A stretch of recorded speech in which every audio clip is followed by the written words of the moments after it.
Good evening and welcome to News Night. I'm Lanre Lasisi. Energy is the backbone of modern development. Without reliable power, no nation moves beyond subsistence. It fuels growth, strengthens healthcare and education, drives industry and transforms lives. At the just concluded Abu Dhabi Sustainability Week in the United Arab Emirates, the UAE Minister of Industry and Advanced Technology, Dr. Sultan bin Ahmed Al Jaber, reminded us, and I'll read this as a quote, "While the world is changing around us, one constant remains, and that is energy." End of quote. For Nigeria, energy is more than a need. It's the foundation of inclusive growth. Expanding access to electricity is the most powerful lever for lifting millions out of poverty and unlocking our future. Tonight, we sit with the Managing Director and CEO of the Rural Electrification Agency, Abba Aliyu, to discuss how Nigeria plans to bring light to the over 80 million citizens still living in darkness.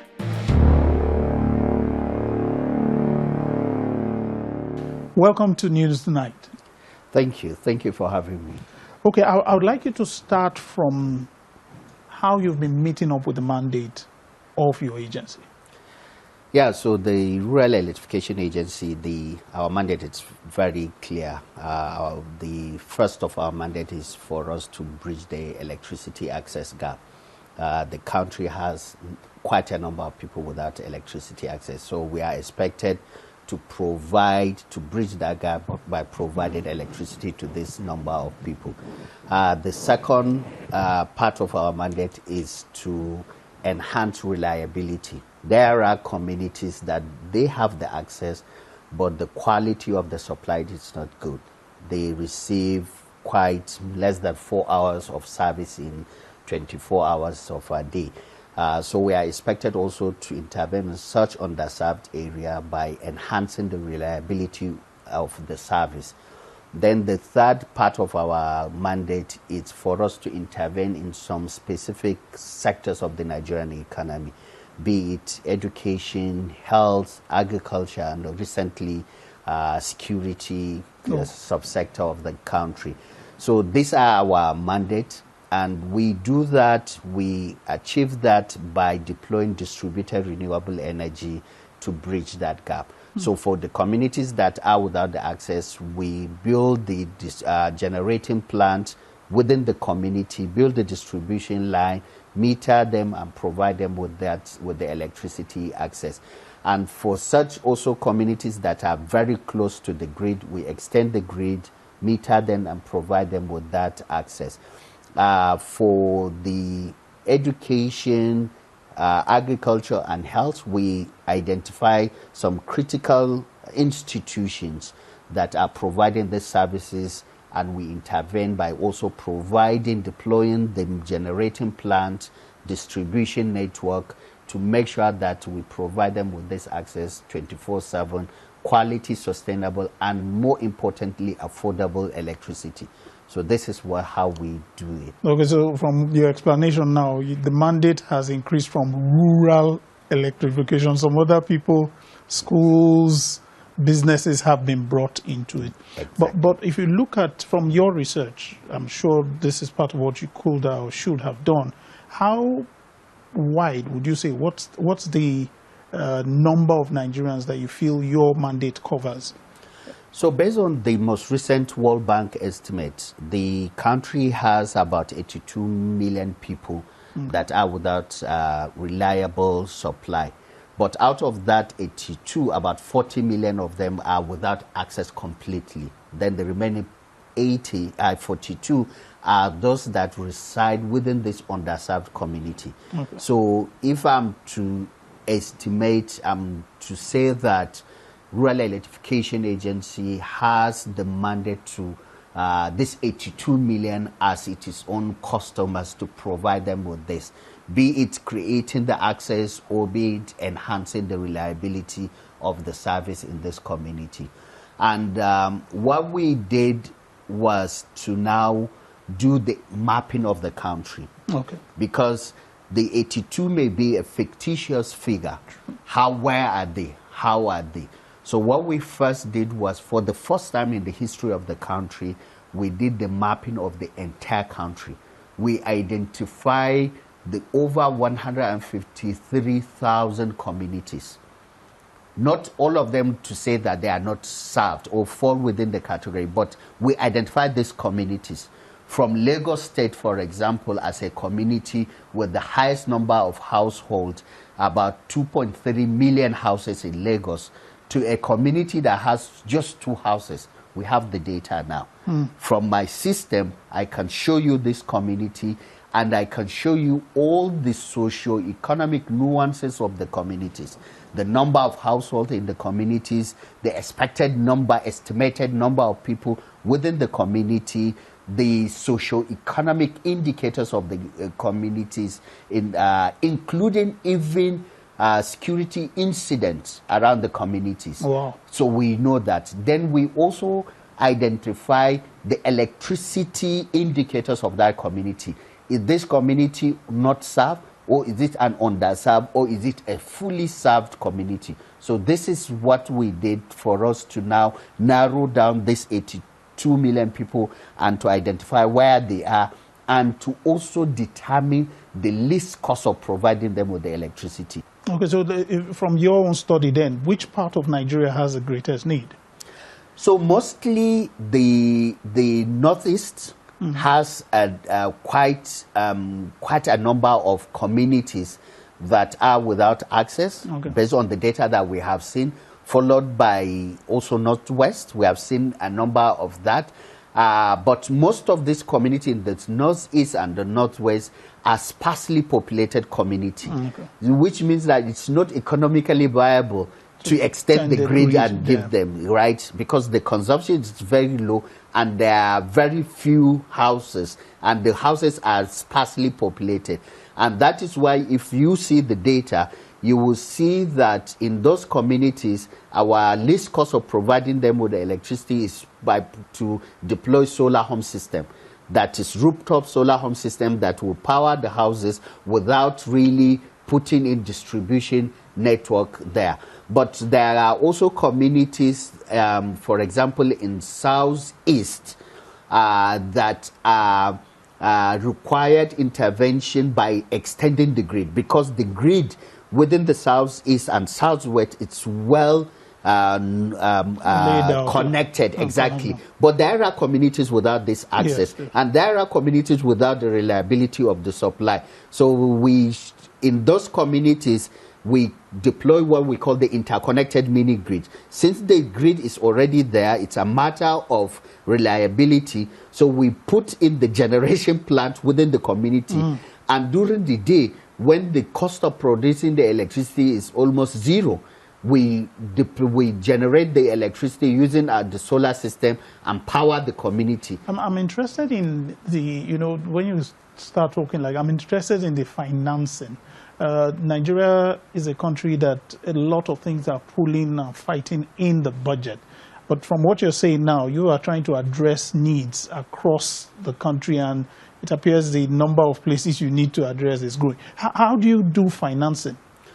So Nigeria has never gotten it good when it comes to financing of renewable energy like this under the leadership of Mr. President. For the first time in the history of the country, Mr. President approved the biggest publicly funded renewable project in the entire world. It's $750 million financing to electrify 17.5 million Nigerians by deploying 1,350 mini grids, of which 250 of them are going to be interconnected mini grids, and catalyze private sector funding of 1.1 billion. So this is the bedrock that we have provided by Mr. President that we are working on. But not only that, remember that before the 750, there was $550 million Nigerian electrification project that was also approved, which under Mr. President, we completed the implementation of that project. Those are the key projects that we deploy over 200 mini grids across the country, electrify about 15 federal institutions. So that 750 is there. We completed the 550, and already based on the success that Mr. President has seen and the impact of our intervention, we are discussing additional financing. When Mr. President attended the Energy Compact in Tanzania, if you see the outcome of that was additional potential $700 million from African Development Bank under their Desert to Power program that will also be catalyzed for us to continue to do that intervention. You know, when you start calling amounts like that, it becomes very interesting. 500, 750, and all in dollars. One will say, how come it hasn't reached me? How do you go about selecting communities to make sure they get involved? I'm sure every community will want to get involved. So first of all, you need to understand the quantum of money required to bridge the access gap. 82 million people, it's not small. It's as big as the total population of Turkey, or much more than the population of the United Kingdom. So just imagine being given the responsibility of electrifying the entire Turkey with the population. That's what we are facing with. Based on the National Electrification Strategy and Implementation Plan, the least and adopting the least cost strategy of electrifying the communities. That is not just going there and extending the grid, putting the transformer where even the community is sparsely populated or where the demand is very low. No.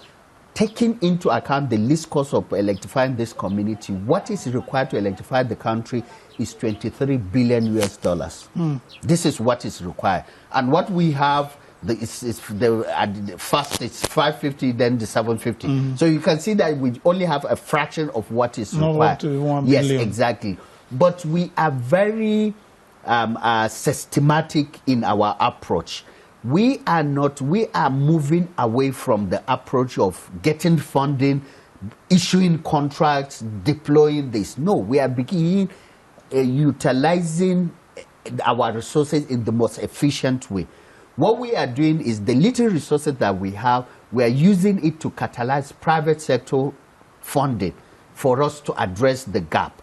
So, for example, the 750, we are not just taking the 750, issue the contract. No. We are using the 750 to catalyze 1.1 billion private sector, which will make it $1.850 billion for us to electrify the 17.5 million Nigeria. 17.5, if you look at it, it's as big as the population of most West African countries.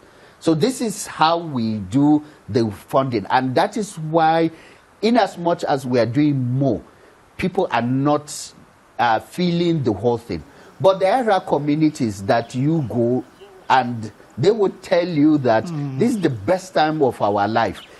Just this moment before leaving the office, we had a discussion. We deployed a mini grid in Damau, in a community called Damau in Kaduna State. This is a community that was out in the city for over 30 years. This is the first time that they are expecting it. If you go to that community and say that, oh, electricity has not reached it, they will beat you. I tell you this. And if you go to Bali in Taraba, there are many local governments in Taraba State they do not have the grid. And these are communities that we map, and we are deploying mini grids, over 16 megawatts in different mini grids within that community. If you go to those communities, they will tell you that no, as far as we are concerned, this is the best time of our life. So in as much as we are doing more, of course, there are areas that will feel that, yes, we need to do more. What is happening to other forms of renewables, like biomass? Yeah.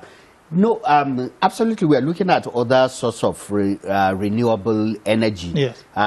Why solar is because of it is the most economically viable means of deploying electricity, and thanks to Chinese, they made it. Initially, when solar and technology started, it was very expensive, but the Chinese had made it very affordable, crashed the cost of the equipment, and that is why it's very viable. We are currently also looking at micro hydro. We are having another tests of model in Gombe State under a partnership with the Gombe State government and UNIDO, United Nations Industrial Development Organization, and REA. We are deploying a hybrid solar and micro dam project in a community called Balanga in Gombe State, where we are deploying 620 kilowatts of electricity. This is an agrarian community that has potential to do so much in wheat production. Since the period of General Ibrahim Badamasi Babangida, he was in fact at that community to launch wheat harvesting, but we did not tap into that potential till the present government. Now we are building this 620 kilowatts of electricity to make sure that the irrigation farming continues over a period of time. So we are testing that. For wind, also we are looking into small wind that is affordable. The most important thing for us is that whichever technology we are using, the tariff is what matters. True. Because the initial cost of deploying that infrastructure is what determines the tariff. The higher the cost, the higher the tariff. Just before I leave you off on that note, when you talk about that balance between the cost of the project and the tariff you charge, what's the length of time that usually you look at to recover or to see? 20 years. So it's for okay. Yes, 20 years. Okay, so that's a long. Yes, okay, it's a long-term recovery period. Okay, long. For them to recover their costs, get some predetermined IRR, and also offset cost of capital, because most of the private sector borrow this cost to repay back. Okay. Now, earlier you spoke about the added mandate you have beyond the rural, something about targeting education. And I do know there were some that I think the president spoke about how we're trying to get solar unit systems to universities. How well is that going? I assume that's under your mandate. Yes. Okay, so how well is that going? No, I think it's one of the best things that we have done. We have completed 15 universities. Oh. If you go to University of Abuja now, you see a 3 megawatt big power plant operating, powering the university, the admin block, lecture theaters, the lecturers' homes. That is what you have. If you go to University of Lokoja, if you go to Nasara, if you go to Yola, if you go to Dusama, if you go to Akure, if you go to Imo University of Technology, Owerri, if you go to Port Harcourt, if you go to Uyo, if you go to Calabar, if you go to Ebonyi, you will all see this project. We have completed 15 of this project, and they are all perfectly working. If you go to Maiduguri, you see the biggest one, 12 megawatt. The second biggest one is in Port Harcourt, 11 megawatt. The third is Calabar, if you go 7 megawatt, powering the university and the teaching hospital. And as we completed this 15, Mr. President had already provided us under the Renewable Infrastructure Fund additional funding. We are now have finished the design and project development of another 8 universities. University of Lagos, where we are going to pioneer the first floating solar. We are going to use the embankment of the lagoon to put the solar and take the electrons to the university. So University of Lagos, University of Ibadan and the teaching hospital, Ovapeme Awolowo University, University of Nigeria, University of Benin, Ahmadu Bello University, Federal University Wukari in Taraba, and Federal University Jigawa in Dutse. These 8 universities, we are project developing them, and we will start work in the next few weeks. You give funding to communities to help drive economic activities in those communities, but I'm wondering, where do you do things for established marketplaces that are in need? You know, there's some big markets that appear power is a problem for them to, whether it's make shoes or do things. Do you do that too? Yeah. So the funding is not it's not given to the communities. Okay. We incentivize equipment suppliers. Okay. So we have companies that they are specialists in leasing equipment, okay, or they are in selling equipment. So what we do is we bring microfinance banks, we bring the equipment supplier, and we bring our own funding. What we do is we incentivize them that rather than you staying in Ikotun and sell this equipment, why shouldn't we give you some grants for you to go to the last mile in Badagry to sell this equipment? So this is what we do, and that's help in getting them to go to these communities. For the market, we have a program that we call Energizing Economies Initiative, EEI. It's specifically designed to incentivize markets, where we provide them with stand-alone system. Some of them, the system that we provide, they use it during the day, they use it to power their shops. During the night, they take it and go to their homes and power their homes. And that is an effective and efficient means of using electricity. So we have that. In fact, we have a program that we just opened under the DAYS project, where we intend to deploy thousands of this standalone system to this economic clusters, market, industries, and agricultural clusters. Okay, now let me take you as one of the things I think that stands out is your length of experience and time you spent in this sector. If you were to look at it for us, what would you say are the challenges to make sure we roll this out as quickly as possible to reach the number and drive down that 82 million number that you have staring you in the face? Yeah. Well, the first, it's the normal one, which everybody knows, as in it's the financing. Like I said, based on our least cost modeling, 23 billion is required, and this is a huge amount of money that is required to achieve that. So financing will always be a top challenge that it requires. But the second aspect of it, it's local financing, right? We struggle a lot to catalyze local financing for the private sector, for them to be able to get this financing and deploy, because we operate what we call a performance-based grant. So it's a grant that will only be given to the private sector when they must have performed. So that financing that is required for the private sector to perform is also very critical required.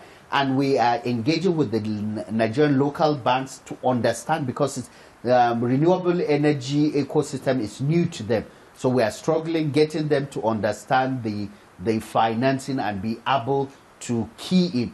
And we are succeeding in that. FCMB provided 100 billion financing pot, the same thing with Stanbic IBTC and Sterling Bank. So we are getting more banks that are keen in. So this is one challenge that we are facing on, but we needed to do. The third one is also the partnership with the subnational, with the state. It's very important, because the last mile at the state level, providing land, providing security, enhancing logistics for us to have access to this last mile is critical to enable us to do that. So it's continue to partner with the state to enable this. It's also very important for us. Do you think we need any legal amendments to help us open up the space for better achievement? Yes, there has been a continuous engagement that I've been doing with the regulator. We exchanged, on record, I'd like to state that we exchanged more than 8 letters back and forth, convincing the regulator that there is need to change the mini-grid regulation from 1 megawatt cap to 5 or even 10 or even 50. We gave example to other African countries that their access challenge is just not more than 2-3 million people. But their mini-grid regulation gives the private sector the opportunity to deploy even 20 megawatt. Nigeria, that we have 80 million people, why is it the mini-grid cap is just 1 megawatt? We need to expand that. So this is a regulation that we are very critical, and we are engaging with the regulator to do it. But thank God they have seen the need on that, and engagement had already started. So this is something that we are really looking into. Secondly, is to likely also change the name of rural REA from rural electrification to renewable. We have seen that all other African countries, because renewable is not only restricted in the rural area. Distributed renewable energy resources is something that can be used even in the urban areas to enhance reliability and affordability. So most likely, why not that. if not? Yes. Last word. You are the one sitting, seeing everything. If you were to speak to those who are anxiously waiting for light, what would you tell them? Be patient. Wait a bit. And I'm saying this sincerely from my heart. There was never a time where the Nigerian government came up with a structured means of addressing electricity access challenge like what we are seeing now. I was made to understand that since MPN time, MPN, Nigerian People's Party, yes, or something like that, since that time in the 80s, National, right, or 70s, it has been the slogan of the government to address this, provide electricity to rural communities, address access. But from that time to before now, all the things it's been done haphazardly. REA used to just do grid extension anywhere without really any data to support that. This is the first time where there's a structured means of addressing that. We take under one program, we are taking 17.5 million Nigerians to provide them with access. This is one program, and I'm implementing 12 program. With the 12 program, we are targeting close to 25 million Nigerians. And continuously, we're working on getting more funding, designing more program to continue to do that. This might take its people to be patient. Mini grid will reach. As at now, we are project developing more than 900 mini grids. And I can give you all the list of the communities where we are in different states. And this will continue. It won't be something. This will continue till we achieve 100% electricity access. And I will drop my cap and I'll go and start farming. I'm sure a lot of Nigerians will look forward to that. There's a dependency that is heavy. And like you know, we cannot all depend on the national grid. There's even the argument being made that a national grid is going out of fashion. Most countries are not having that. Why don't we have other forms? So we'll pray along with you, and we'll believe in that soon they will see the light in their homes. Thank you very much for being with us. We're very grateful. Thank you, sir. There's so much to look forward to, and we want to believe there truly is light at the end of the tunnel. But the conversation doesn't end here. Would love to hear from you. Have you benefited from any of these rural electrification projects? Do you live in a university or a community that is already enjoying the reforms? Share your experiences, your reactions, and your questions with us. Connect through our social media handles or send us an email. And if you missed any part of tonight's discussion or would like to revisit previous episodes, head over to our YouTube channel, search for Newsnight, click on the playlist, and catch up on the stories that matter most to you. Thank you for being part of tonight's discussion. Until next time, stay safe, stay informed. Let's keep talking.